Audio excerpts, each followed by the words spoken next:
Hello and welcome to Professional Academy 2050. Today's category is Love and Sex, and the title of the book is How to Love by author Thich Nhat Hanh. What's inside? Revamp your relationships with others by starting with yourself. Learn to love the old fashioned way society almost forgot. You will learn where love starts when unconditionally means effort, not to possess a person, to become your own lover. Key points 1. The carriers of the love virus. I beg your pardon. 1. The carriers of the love virus. 2. What love does in the shadows. 3. Teach me how to love again. 4. Hey, come out to play. 5. Nourish your flower bed. 6. Protect the human in you. And 7 is the conclusion. About the author Thich Nhat Hanh. Thich Nhat Hanh was a Vietnamese monk and the father of mindfulness. After passing away in 2022, he continues to have a major influence on Western Buddhist practices. Let's begin. First up, how to love, the carriers of the love virus. What is your Mount Everest? For most, it's having headaches whenever we think about making friends in adulthood. In fact, any connections for that matter. When did it become so difficult to build new relationships?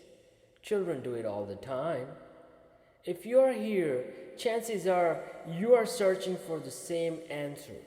Well, we started digging and might have found something you'd be interested in, but you must promise you won't sigh with frustration. The answer is you.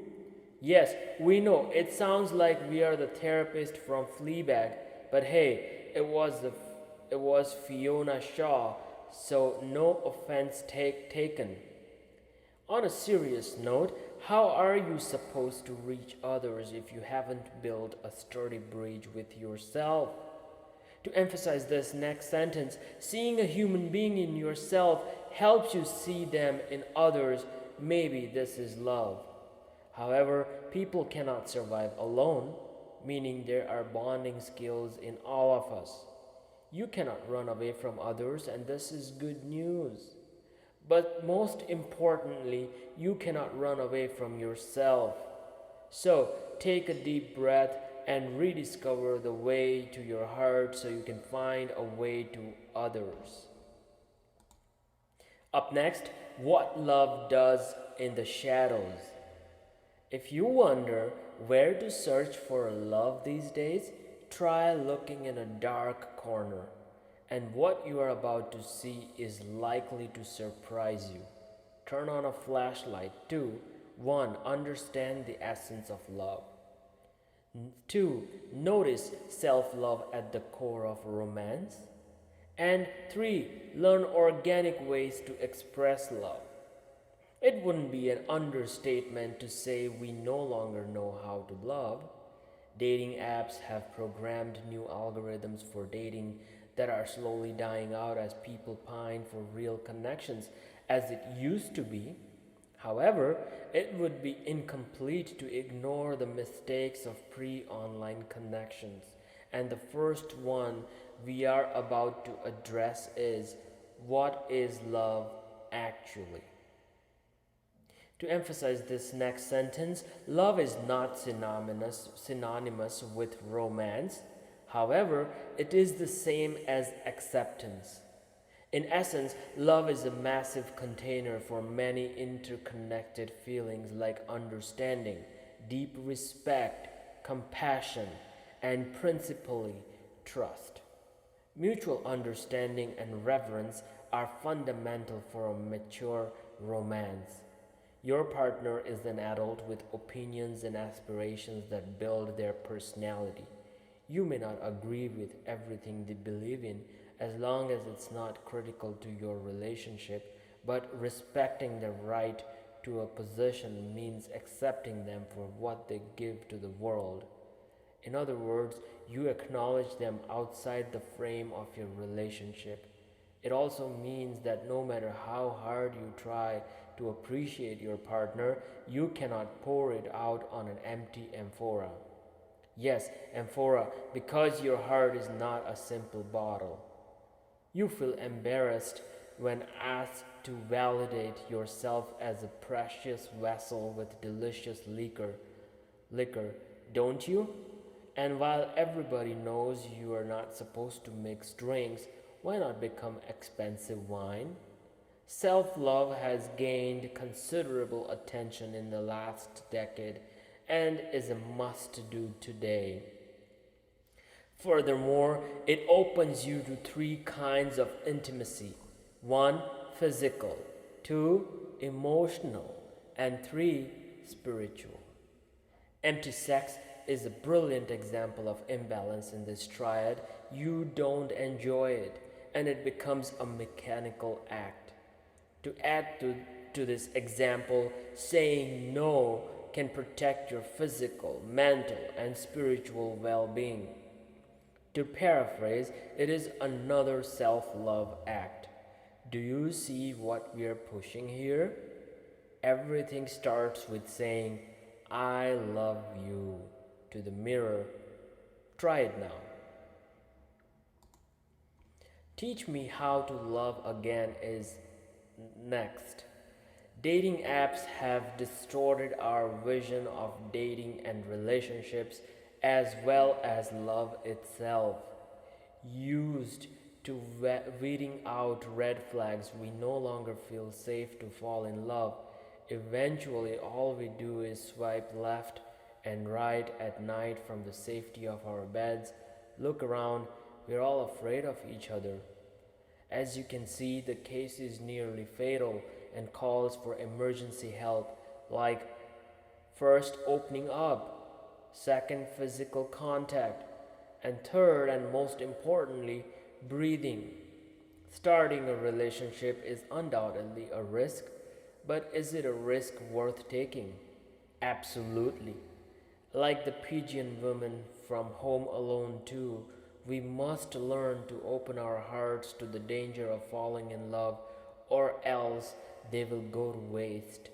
You already know the importance of self love. Now it's time to spill that love on someone else. What makes a romantic partnership? Here is a few basics. 1. Sharing and respecting each other's aspirations. 2. Understanding the other person's hurdle. 3. Avoiding a conflict where possible. And 4. Listening patiently. You don't have to understand your partner's work or passion fully, but you must try the waters a little more each day. Remember, your partner is the sum of everything they say and do. It is confusing if you love only certain parts of them. It is not true love. Another thing to be ready for is frustration. By dating someone long enough, you upgrade your partner duties to consolation and deep listening. You agree to take part of their suffering and digest it with your mental strength. And when we said long term dating includes taking the person with their reds and blues, we were hinting at potential disagreements. Conflicts are normal as long as both parties solve them in a mature way. One method is by breathing consciously, by taking deep breaths. You call your mindfulness to root in the present moment and stop yourself from saying or doing the wrong emotional things.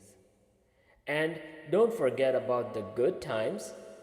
Giving love is, first and foremost, giving joy and calm.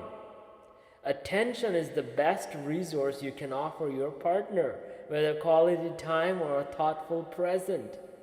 I would like to emphasize this next sentence. A lover is a healer. Their medicine is attention and care. To love someone is to reduce their suffering. Up next, hey, come out to play. Finding a significant other starts with recovering the meaning within us. You can try multiple ways to restore inner peace.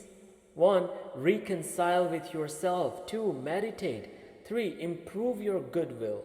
And 4. Open yourself to others. First, you must mend holes in yourself to heal a relationship with someone.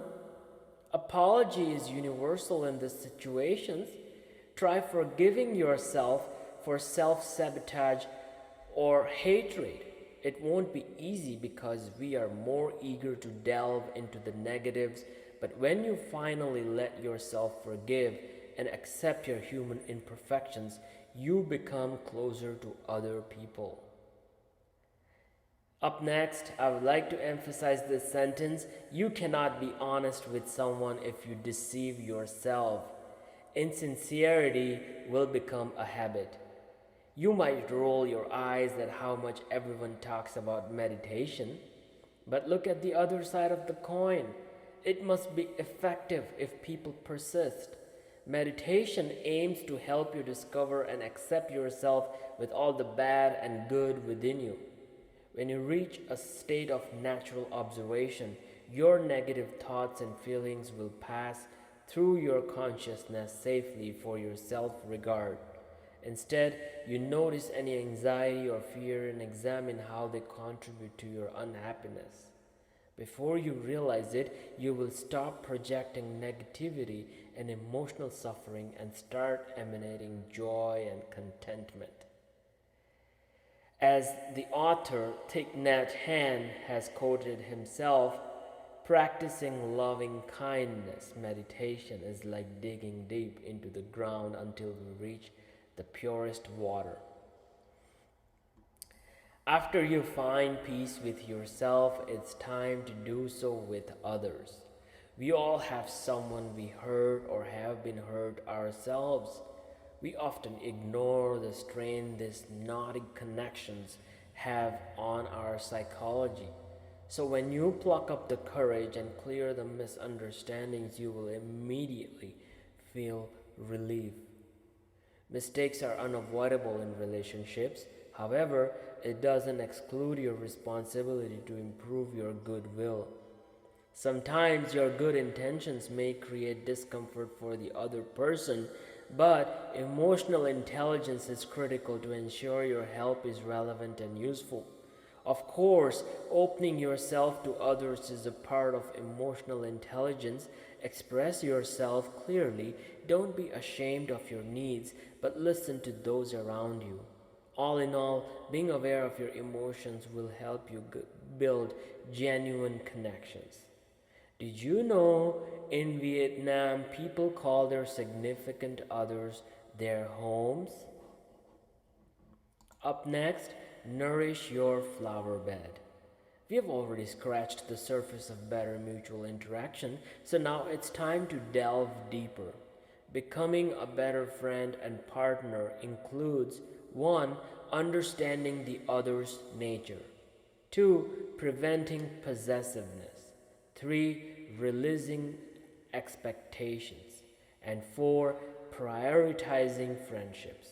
Everyone has a unique climate of needs, preferences, and experiences.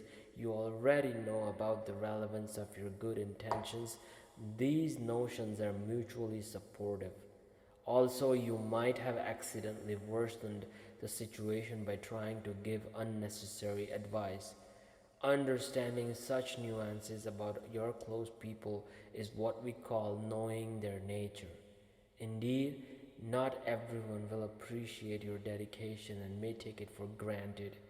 Your self-love and self-respect must take the lead in such situations. To emphasize this next sentence, you are a sensitive flower like everyone else. Exchange your water with those who strive to flourish.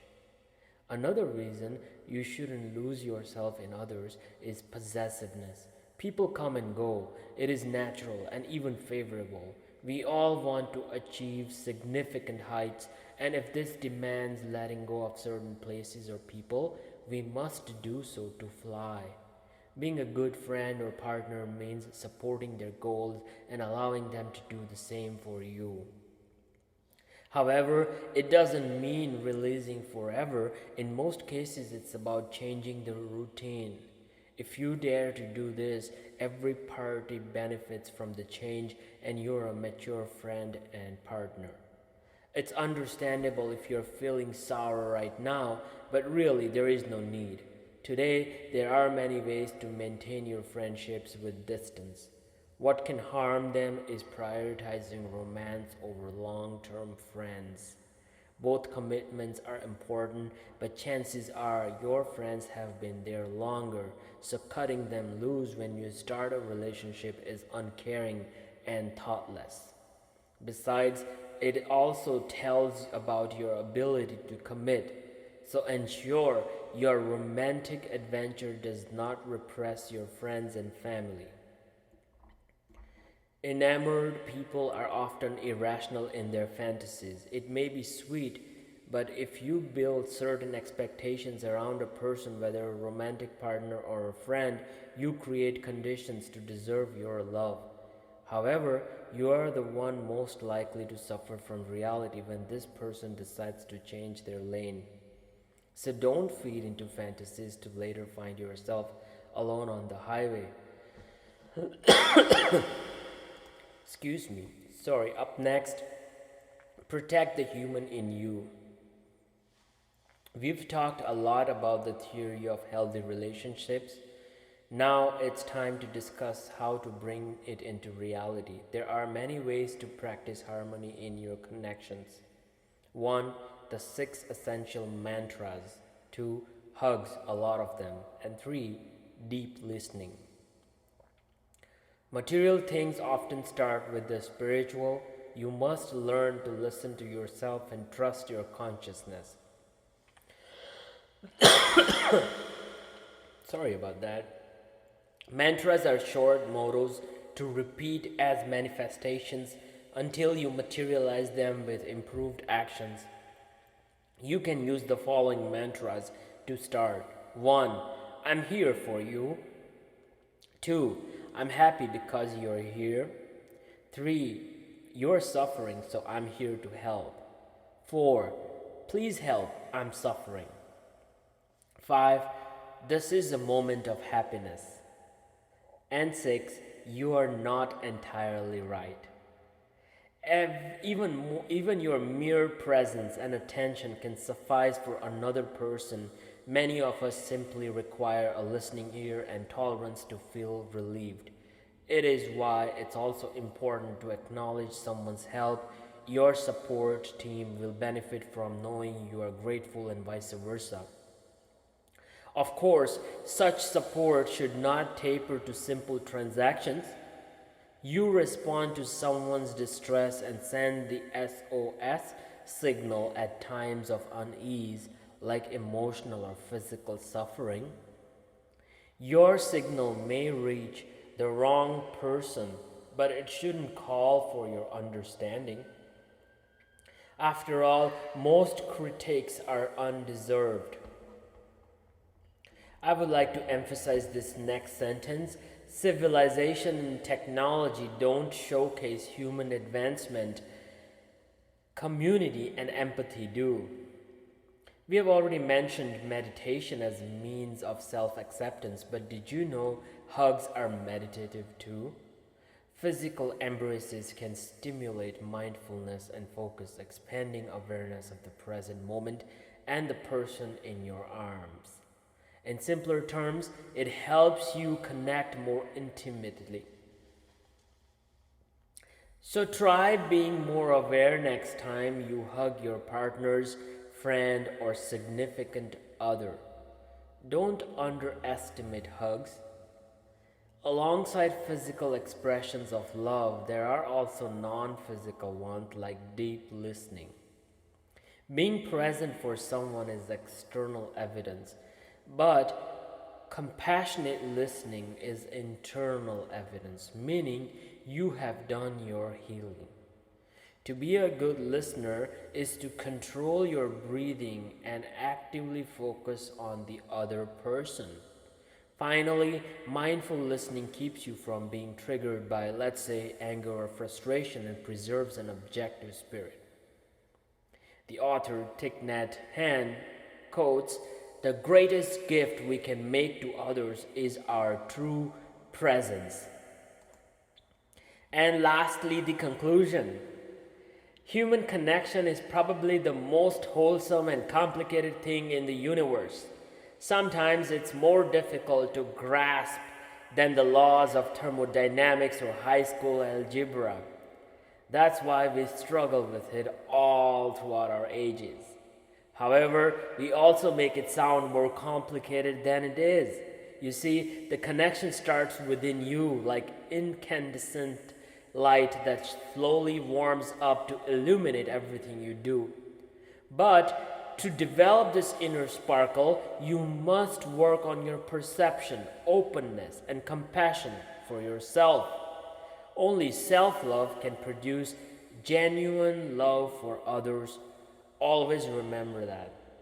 And finally, I would like to leave you with some try this tips. 1. Regularly check on your connection. Ask yourself, are we happy with each other? Do we spend enough time together? And do I have the capacity to help them if needed? And lastly, inspect the new information and note how you can start being more compassionate with yourself. And that brings us to the conclusion of this video. If you liked the video, please drop a like and share it with others to help grow our channel. And if you're new to the channel, please subscribe. And if you would like to receive all our updates, push the notification bell icon. That's it from me for today. I hope you enjoyed it, and until next time, I'll see you very soon in the next one. Bye for now.